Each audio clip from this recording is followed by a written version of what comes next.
Muy buenas tardes amigos, mucha atención, porque el señor Estupiñán acaba de cantar todo lo que sabe acerca del supuesto entramado de corrupción en contra de todos los ecuatorianos. Ustedes ya saben lo que en este momento se está debatiendo, el juicio político al presidente Lasso y el supuesto peculado, que cada vez se está haciendo más contundente, aunque de una manera terca, ciertos asambleístas intentan hacerle creer al país que no ha pasado nada. Esto fue lo que dijo el señor Estupiñán. Mucha atención amigos y compartan este video. Y precisamente pues la sesión comenzó entre polémicas, ¿no? Usted como ex gerente de Flopec lo mencionan como principal testigo de la oposición y usted como ex gerente de Flopec, vicealmirante.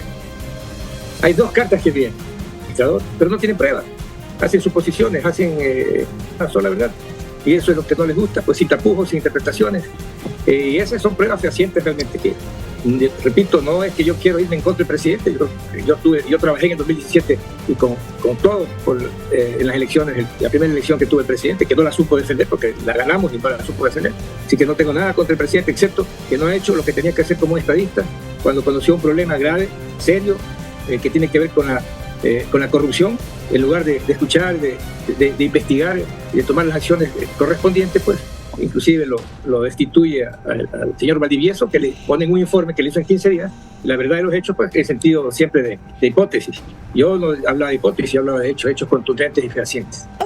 ¿Cuál es el perjuicio en sí para el Estado? Porque el gobierno durante todas estas investigaciones han manifestado de que prácticamente en el periodo que el presidente Lasso está en su mandato, más bien hay utilidades y no hay perjuicio económico para el país, entonces no hay peculado, porque peculado, según el artículo 278 del COIP, tipifica cómo y se establece que para que se cometa esta infracción, quien está en ejercicio de una potestad estatal debe apropiarse, distraer o disponer arbitrariamente de bienes o muebles e inmuebles, dineros públicos o privados. Más bien, hay utilidades para el país. A ver, el perjuicio viene de muchas maneras, de varias maneras. Yo tengo interpretado, primero, hablemos del resultado del examen especial que hizo la Contraloría General del Estado, donde solamente ella determina 6 millones de un sobreprecio, pero en realidad es eso, aquí no te vienen a disfrazar con decir que es un pago excesivo, es un sobreprecio en el contrato de 5 buques Aframax con sobreprecios que se determinan 6 millones de dólares que están en glosa, existe la glosa correspondiente. Este evento ya es suficiente para dar por terminado ese contrato, porque los 5 buques son de las mismas empresas vinculadas a Amazonas Tanker. Segundo, hay los contratos de los time charter, los contratos de los fletes.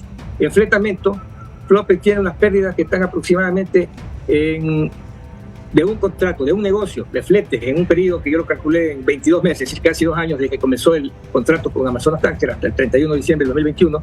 En 22 meses, el negocio de fletamento de los buques llega a 216 millones de dólares. De esos 216 millones de dólares, sumado también lo que ellos reciben por el arriendo de los buques, Flopec finalmente recibe solo el 9%, 19 millones de dólares. ¿Y cuánto se lleva Amazonas? Toda la diferencia, los 100 y pico de millones. Esa es la realidad, esa es otra realidad. Es decir, están aprovechándose del Estado, están aprovechando de una carga asegurada que es el petróleo ecuatoriano que lo tiene Ecuador y lo aplica mediante la ley de reserva de carga para transportarlo en los buques que Flopec decida. Y esa carga la llevan como exportación, por supuesto, de un producto que lo ha comprado a Petroecuador, una empresa X, y no aportan en nada. Hay 2 pools. Hay el otro pool que es Panamá Internacional, con buques más pequeños, que es mucho más rentable, mucho más productiva, que hace una triangulación para llevar la carga en otros mercados, no solamente en la que lleva el grupo de Amazonas, y sin embargo eso no lo hace Amazonas. Estamos hablando entonces de los 6 millones de la glosa de la Contraloría, estamos hablando también de un negocio de 216 millones en el que Flopec lleva la menor parte, lo que no es justo. Y la conclusión de esto es que Flopec no necesita un socio para que le provea buques, porque los buques los puedes conseguir en el mercado a precios mejores y de mejores características, como está demostrado justamente en el examen de la Contraloría. Vicealmirante Estupiñán, ya para cerrar la entrevista, recordemos también que el presidente Guillermo Lasso evadió algunas veces pues responder su primera carta. Ahora en esta segunda, usted habla que no es el imputado, obviamente, sino más bien una víctima más de este gobierno, hecho demostrado mediante sentencia constitucional que lo reincorpora a su cargo como gerente de la institución, pero que pues impiden a toda costa su reincorporación. ¿Hacia qué puerto llegará finalmente entonces este caso, vicealmirante? ¿Le costará esto finalmente el puesto al presidente Guillermo Lasso? Y le pregunto para que responda como ciudadano ecuatoriano. Dicho pues por usted mismo, no se considera ni es político. Lo escuchamos. A ver, permítame hacer primero unas apreciaciones que tienen relación.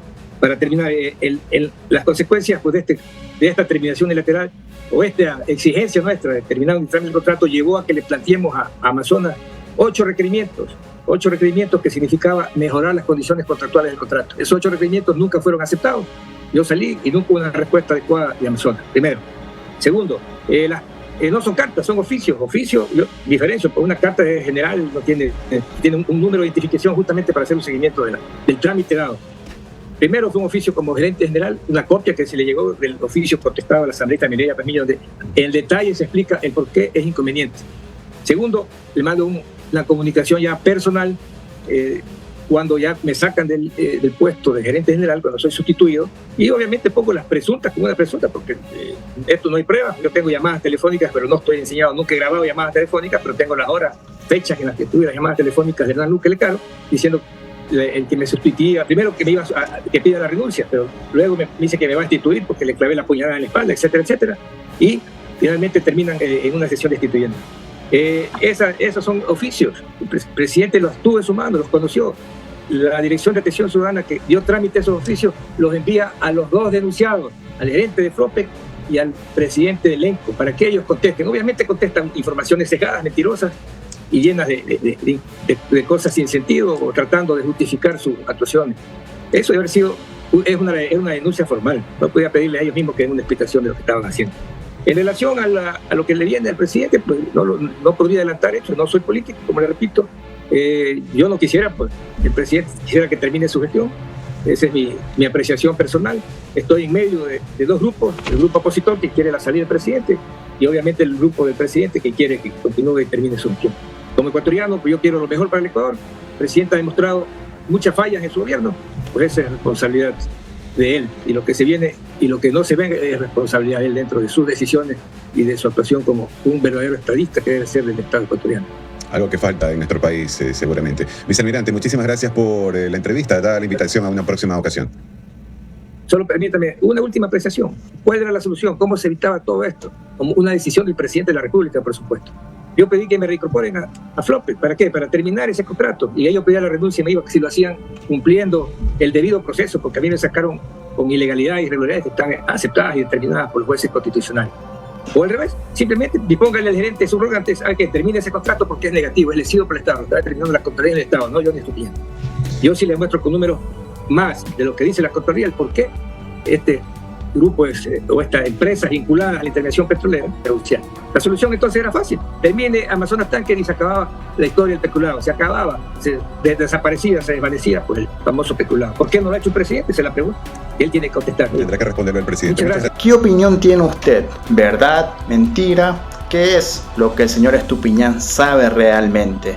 Porque estoy seguro que hay muchas cosas que no ha contado. Por ejemplo, más documentos, y ojalá lo llamen a testimoniar, porque eso necesita el país, un baño de verdad. Amigos, recuerden seguirme y suscribirse al canal.